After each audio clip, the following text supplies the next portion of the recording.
한동훈 후보랑 해야지 제일 이렇게 좀 뭐 할 말이 많지 않을까. 되게 급했나 봐. 막 지금 난리죠, 민주당이. 이재명의 본심을 알려드리면 될 것 같아요. 지금 이재명 후보가 엄청나게 이 포장을 하고 계세요.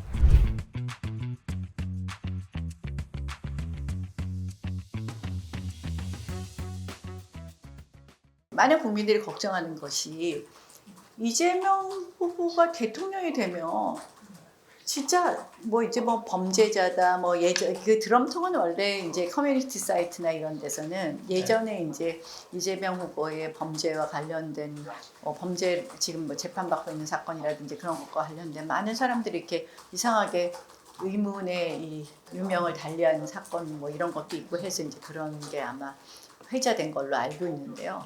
우리가 걱정하는 게 이재명 대표가 민주당을 완전히 장악했잖아요. 네. 민주당은 뭐 이재명 일당이다 이런 생각을 많이 하는데 그런데 또 국회도 민주당이 완전 장악했잖아요. 근데 대통령까지 된다? 너무 1인한테 권력이 완전히 집중이 되니까 그거에 대한 좀 두려움 뭐 이런 게 있지 않나. 헌법 가치 같은 것이 이렇게 1인에게 너무 권력이 집중될 때는 견제와 균형이라는 게 있는데 그러한 원칙이 무너지지 않을까 그런 우려가 많이 있고 그래서 이제 뭐 체제와의 전쟁 이런 이야기를 하게 됐어요. 되게 아픈가 봐. 되게 급했나 봐. 막 지금 난리죠, 민주당이. 고발한다고 그래 나도 막 고발한다 그랬어. 뭐 그게 뭐 일베 사이트라 해서 그게 아니라 그 전에 있더라고. 그래서 우리가 증거 다 내서 SNS에 올렸잖아요. 거꾸로 전략이요. 이재명의 본심을 알려드리면 될 것 같아요. 지금 이재명 후보가 엄청나게 이 포장을 하고 계세요. 자 예컨대 지금 막 이제 뭐 성장이다 막 이러면서 성장과 통합인가 뭐 그런 게 캠프 이름이 있지 않나 뭐 이렇게 갑자기 이제 막 태세 전환이에요. 가서 뭐 옷도 예쁜 거 입으시고 뭐 AI 막 이런 얘기하고 하시는데 그러면 내가 그게 진심이면 그 주 52시간 예외 반도체에 관한 반도체 산업에 그것도 한시적으로 3년 한시하는 그 반도체 특별법이나 특화시켜봐라. 그럼 내가 그 진심을 인정해 주겠다. 이거는 말은 뭐 그럴싸하지만 역시 포장은 그럴싸하지만 진심은 아니라는 거죠. 겉과 속이 다르기 때문에 진심을 알려주면 사람들이 이재명 후보가 이제는 생각을 바꿨나 봐 라고 혹시 속아서 찍을지 모르지만 그런 게 그런 걸 정말 이번 선거 과정에서 잘 밝혀드리면 그러면 우리 국민들이 지금 이 시기에 이재명 후보가 아니라는 건 알 거예요. 한 가지 정도 좀 소개시켜 주신다면 뭘 뽑으실까요?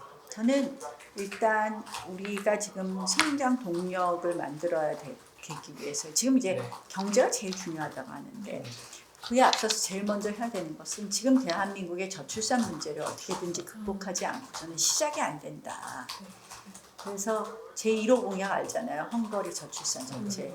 잘린 거. 오래전부터 말씀하셨던 그래서 그 윤정부에서 잘린 저출산 정책. 그 헝거리 저출산 정책을 1호 공약으로 하려고 그러고요. 오늘 헝거리 대사랑 아까 간담회 했잖아요. 굉장히 우리가 의미 있게 들어야 되는데 헝거리가 이제 출산율이 낮아지면서 과연 이 노동력이 줄어드는데 노동 인구가 줄어드는데 어떻게 할 거냐에 대해서 두 파가 대립됐다는 거지. 이민으로 해결하자. 우리 아이들을 많이 낳게 하자. 근데 결국 이민 문제로 해결을 했을 때는 뭐 사회 안전 문제, 사회 갈등 문제부터 시작해서 또 국가 정체성 문제에 이르기까지 이런 문제가 심각하다. 그래서 자기들은 아이들을 낳는 것을 자기네 정책의 탑 프라이어리티로 했다는 거지. 그래서 그 10년 만에 출산율이 3.5 정도 올라갔어요. 그래서 지금 1.5를 넘었어요. 그러니까 우리도 탑 프라이어티 놔야 돼요. 그래서 헝거리 저출산 정책을 도입해서 뭐 2억 초저리 장기 대출을 해서 뭐 하나 나면 이자 탕감, 둘 나면 원금 3분의 1 탕감 제가 이렇게 얘기했잖아요. 그래서 내년에 원금 전액 탕감 이거 플러스 정말 인구 부촌이 신설해야 돼요. 예전에 보면 한동훈 그 후보가 뭐 이민청 옛날에 맞아요, 설치하고 했잖아요. 그렇죠. 그렇게 하면 결국은 대한민국을 난 내어주는 꼴이라고 생각해요. 내가 국민 퍼스트, 국익 퍼스트 얘기를 하는데 사실은 대한민국이 그동안 이게 잘못된 PC, 이 잘못된 폴리티컬 코렉트니스에 함몰돼서 대한민국을 너무나 빗장을 열어줬더라고요. 국가 공무원도 우리는 외국인도 다 하는 게 원칙이야. 예전에는 필요한 경우 그 직역에 꼭 이 외국인 아니면 안 될 경우에만 외국인이 공무원이 될 수 있는데 지금은 외국인도 국가 공무원을 할 수 있다예요. 그리고 예외적으로 그 외국인은 국가 안보랑 뭐 이런 일에는 이런 일은 관여하지 못하게 한다예요. 근데 어느 나라도 이렇게 외국인들이 국가 공무원을 마음대로 할 수 있는 나라는 없어요. 미국은 2년짜리 단기 판사, 그러니까 이 15판사 같은 로프라는데 그것도 국적이 아니면 안 돼요. 국적자가 아니면. 우리나라는 지금 법원에요. 복수 국적자가 2명이나 일하고 있어요. 지금. 이게 지금 대한민국의 현실이에요. 국적뿐만 아니라 외국인 공무원, 투표권, 뭐 부동산 소유, 건강보험 우리가 이렇게 정말 언제 이렇게 우리 국민들의 이익은 어디 가고 외국인들한테 천국의 나라가 됐느냐. 외국인 근로자도 대한민국이 외국인 근로자 천국의 나라입니다. 지금 뭐 태국 같은 데 전부 다 가면 한국 오려고 그러는 임금 제일 높으니까. 우리는 외국인 근로자들한테 대한민국 국민하고 똑같은 최저임금을 줘요. 일본은 ILO 협약 111호를 가입하지 않았어요. 우리는 또 최저임금을 일종의 차등 적용을 지역별 차등이나 업종별 차등이 아예 안 되잖아. 일본은 지역별 차등도 되거든. 그래서 일본은 외국인 근로자 임금이 우리보다 낮은 거예요. 그래서 지금 이제 이게 무슨 문제냐? 참 뭐 우리도 돈 많고 뭐 우리 생산성이 높고 경제가 잘 돌아가면 외국인 근로자한테 임금 많이 주고 뭐 인심 쓸 수도 있겠지만 결국 우리 국민 삶이 떨어지는 거예요. 근데 저출산 고령화 시대에 가장 중요한 게 결국은 가사 보육 도우미하고 간병인은 어떻게 할 것이냐. 지금 간병인 다들 연세 드신 분들 요양원에 갈 수밖에 없는 처지에 있는데 간병인 시대가 되면 좋겠다고 생각들 하잖아요. 자신의 집에서 인정을 받고 싶어 하시면서 나는 그래서 그런 것도 우리가 좀 파우처도 주고 이렇게 일종의 가사 보육 도우미를 외국인의 경우에 가격에 좀 임금을 좀 차등 적용하면 월 99만 원 외국인 가사 도우미와 뭐 외국인 간병인 시대를 열면 그것도 우리 국민 삶에 도움이 되지 않을까요? 그래서 나는 하여간에 국민 퍼스트 정책을 하겠다. 아니 그 근거는 있는지. 늦게 출발했죠. 네. 저는 지금 굉장히 절박한 마음으로 출발했고 늦게 출발했지만 저희 23년 정치했고요.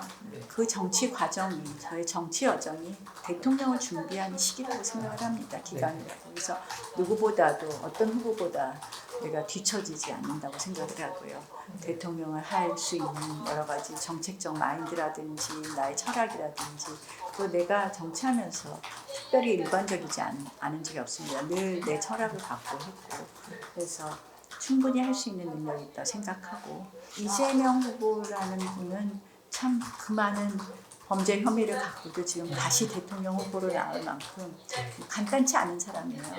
웬만한 용기를 갖지 않고는 이재명 후보하고 맞설 수 없다고 생각합니다. 그다음 또 하나는 그러면서 지금 국민들 삶이 너무 어려운데 그 삶을 참 속속들이 알아야 되는데 나는 험지에서 오선한 사람이에요. 그래서 현장 정치를 누구보다도 잘한다. 평가하시는지. 우리 당은 기승전 용병을 얘기하기 때문에 늘 당이 허약해져요. 지난 2년 반 전에도 기승전 용병을 외쳤고 지금도 또 기승전 용병을 외치는데요. 우리 뭐 그걸 외치시는 분들의 절박함은 알지만 과연 그것이 답인지에 대해서는 다시 고민해봐야 될 거고 유승민, 이준석, 비명계까지 해서 어디까지? 뭐 이제 그 정치 상황은 그때 가서 봐요. 근데 뭐 우리 국민들 뜻이 뭐 연대해라 하면 또 한 번 그런 것도 적극적으로 검토해 볼 수도 있겠죠. 여러분들 좀 어떻게 설득이라고 해야 할까요? 아니 탄핵을 찬성하는 모든 분들을 다 내가 배제하자는 건 아니에요. 네. 내가 한동훈 후보에 대해서 안타깝게 생각하는 것은 탄핵 선동을 했다는 점이지. 그 중도층을 이끌어올 전략이 있을지 궁금했었거든요. 내가 현장 정치를 제일 잘 안다 그랬잖아요. 중도층이라는 분들은 사실 우리가 중도 하지만 결국은 민주당은 중도 얘기 잘 안 하고요. 우리는 중도 얘기를 많이 해요. 늘 그래. 근데 결국 우리의 정책으로 대한민국을 더 잘할 수 있다는 걸 보여줘야 되는 거고, 중도라는 분들은 특별히 어떤 정당에 대한 선호가 없는 분들이기 때문에 결국 그분들에게 원하는 정책을 이 정당이 잘할 수 있겠다는 확신을 주면 되는 건데요. 나는 그 정책적으로 내가 아까 현장 정치를 가장 정말 오래 하고 가장 속속들이 한 사람이라고 말했잖아요. 그런 부분에 있어서는 충분히 중도의 마음을 얻을 수 있다 이렇게 생각합니다. 유리하다고 생각하시는 좀 어떤 분이요? 그러니까 인돌 분이 계시죠. 근데 A 한동훈 B조로 후보랑 해야지 제일 좀 뭐 할 말이 많잖아요.